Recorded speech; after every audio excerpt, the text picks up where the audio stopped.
12वीं सदी की बात है। इंग्लैंड के एक बेन नाम के किसान ने जमींदार जो से जमीन खरीदी। सौदा 10 सोने के सिक्कों के बदले 40,000 स्क्वायर फीट जमीन का हुआ था। लेकिन बेन ने जब जमीन नापनी शुरू की तो जो को लगा कि बेन का स्केल 1 फीट से बड़ा है। ये डंडा तो 1 फीट से बड़ा लग रहा है। ऐसे तो तुम ज्यादा जमीन ले लोगे। तुम्हें कैसे पता कि ये डंडा 1 फीट का नहीं है? इसे हमार वाले 1 फीट के डंडे से नाप लेते हैं। मिल्क का मिल्क और वाटर का वाटर हो जाएगा। पर हम कैसे मान लूं कि तोहार डंडा 1 फीट का ही है? काहे कि हम इसे कल ही जॉनी कारपेंटर की स्केल से नापे हैं। जॉनी का स्केल का आसमान से आया था, वो भी तो गलत हो सकता है। घंटों की बहस के बाद दोनों अपनी समस्या लेकर राज दरबार पहुँचे और महाराज को पूरी बात बताई। बस इतनी सी बात। ऐसे झगड़े पहले भी हुए हैं, इसीलिए मेरे परदादा किंग हेनरी ने 1 फीट का डंडा तहखाने में रखवा दिया था, जिसे नापने के बाद कंफर्म हो जाएगा कि किसका डंडा सही है। महाराज की बात सुनने के बाद बेन के मन में सवाल आया, पर महाराज उई डंडे को कैसे नापा? ऊको नापने वाली स्केल भी तो गलत हो सकती है।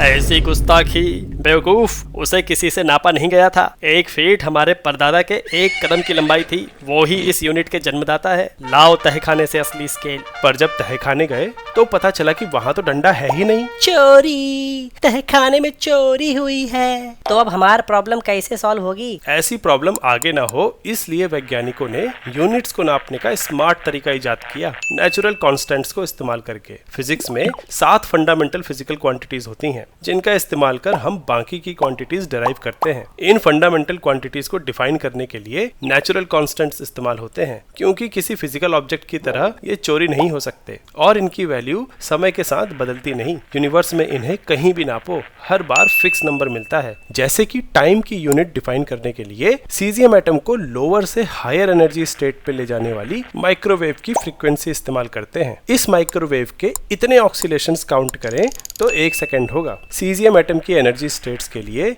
ये माइक्रोवेव कभी बदलती नहीं। वैसे ही लाइट की स्पीड भी कांस्टेंट है और 1 मीटर उस डिस्टेंस के बराबर होता है जो लाइट 1 सेकेंड के 299,792,458 हिस्से में वैक्यूम में ट्रेवल करती है। ये लेंथ कभी भी नापो, ये बदलेगी नहीं। ऐसे ही बाकी यूनिट्स भी किसी न किसी नेचुरल कांस्टेंट से डिराइव की जाती हैं। अब हम स्पीड ऑफ लाइट कैसे नापें? हमारे प्रॉब्लम का क्या? उसका जवाब तो कमेंट्स में ही मिल सकता है। स्टोरी वाइज का लक्ष्य है इंडिया के लिए एजुकेशन को इंटरेस्टिंग और आसान बनाना। इसलिए हम मुश्किल कॉन्सेप्ट्स को कहानियों के जरिए मजेदार बना रहे हैं और आप इस मिशन का हिस्सा बन सकते हैं हमारी मेंबरशिप लेकर। ये एक छोटी सी मदद हमारे लिए बड़ा सहारा बन सकती है, जिससे स्टोरी वाइज की टीम पूरे सिलेबस को कहानियों में पिरोकर आप तक पहुंचा पाए।